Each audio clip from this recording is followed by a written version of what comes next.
Queridos estudiantes, vamos a hablar en esta clase de lo que son las reacciones nucleares. Previamente, voy a hacerles un paso previo. Vamos a hablar de una reacción de tipo físico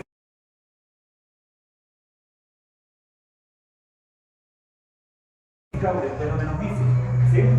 Por ejemplo, podríamos decir levantar este marcador de tipo físico. El fenómeno físico no implica el cambio de sustancia. ¿Sí? Entonces aquí vamos a colocar no hay cambio de sustancia. Vamos ahora a una reacción química. Una reacción química, a diferencia de una reacción física, tiene un cambio de sustancia implícito y explícitamente también. Por ejemplo, cuando el agua se transforma en oxígeno y en hidrógeno. Otro ejemplo, la oxidación del hierro. El hierro antes es un metal puro, pero después de oxidarse forma el óxido verde. ¿Sí? Es decir, en una reacción de tipo química hay cambio de sustancia. ¿Sí? Cambio en la materia. Vamos ahora con un tipo más profundo de reacción, que sería una reacción con un fenómeno de tipo nuclear. ¿Ya? ¿Cuál es la característica principal? Es que en una reacción de tipo nuclear los átomos se alteran, es decir, se transforman en otros átomos. Por ejemplo, el uranio se transforma en otros átomos o en otros elementos diferentes a lo que es. Como ustedes pueden imaginar, ese cambio profundo en la materia implica de que estos átomos, al transformarse unos en otros, deben ser en condiciones extremas.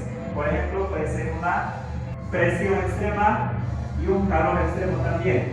Aquí entonces podemos poner cambios a nivel nuclear, es decir, a nivel del núcleo del átomo. ¿Sí?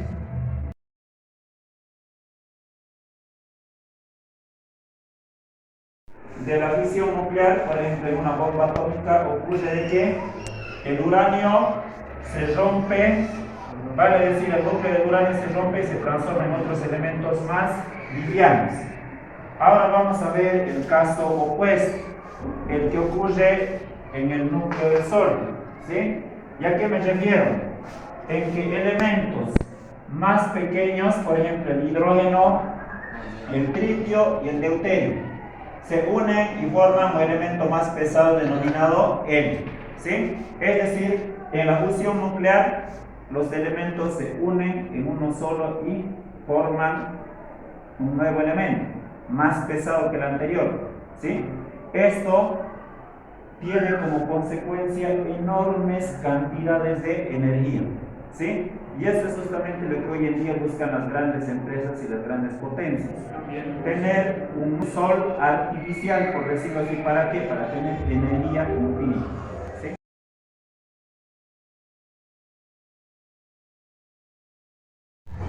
Vamos a dar algunos ejemplos de dónde ocurren los fenómenos nucleares. Por ejemplo, ocurren en estrellas, como por ejemplo el núcleo del Sol.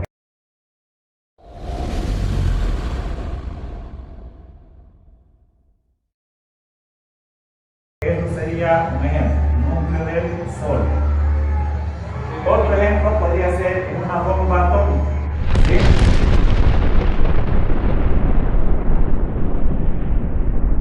En una bomba atómica, la materia, en este caso los átomos, se transforman en otros, entonces bomba atómica. Ustedes, como podrán imaginar, estos dos ejemplos son ejemplos extremos de lo que ocurre en reacciones nucleares. El núcleo del Sol está a millones de grados centígrados, lo mismo en la bomba atómica. Está a 15 millones de grados Kelvin y 15 millones 700 mil grados centígrados en el núcleo del Sol. Bien, perfecto, ¿han visto? 15 millones de grados centígrados es una temperatura realmente alta.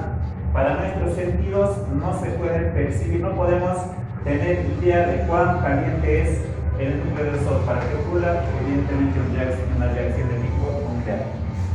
Bien, vamos a dar un ejemplo aquí con este simulador que yo tengo. En este caso, este simulador es llamado el simulador de PH o PET. Tenemos aquí un disparador de proyectiles. En este caso, por ejemplo, podrían ser neutrones, ¿sí? Vamos a ver qué ocurre. Aquí tenemos un átomo de uranio 235.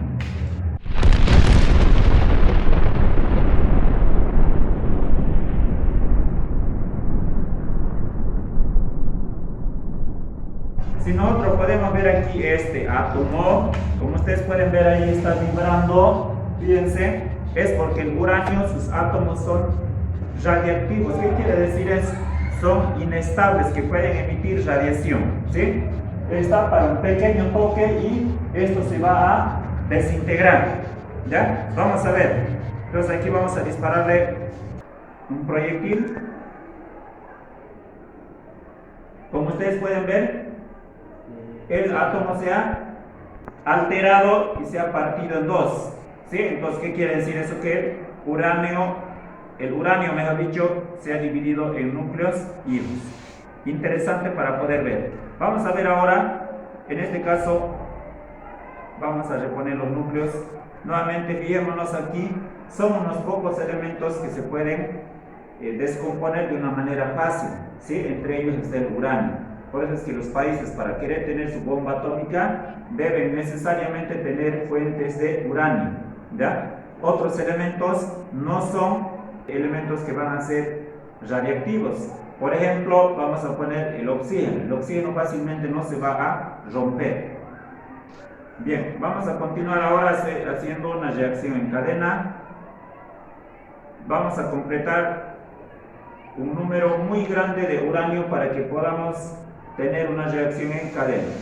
Vamos a rellenar ahí, vamos a hacer que esto sea una bomba atómica. Muchísimos átomos de uranio, ¿sí?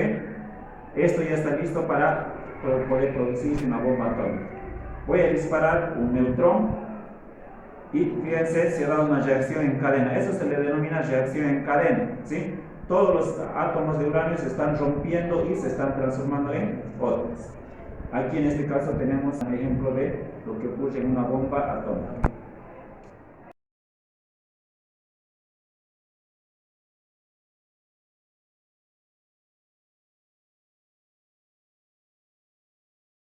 Estimados jóvenes, estamos viendo en esta clase un artefacto muy poderoso creado por el ser humano, la bomba atómica. Tenemos aquí la montaña Everest y una explosión nuclear típica que es de 10 kilómetros, es decir, mucho más grande que una montaña terrestre. Esto nos da a entender de que una reacción nuclear o atómica es extremadamente potente.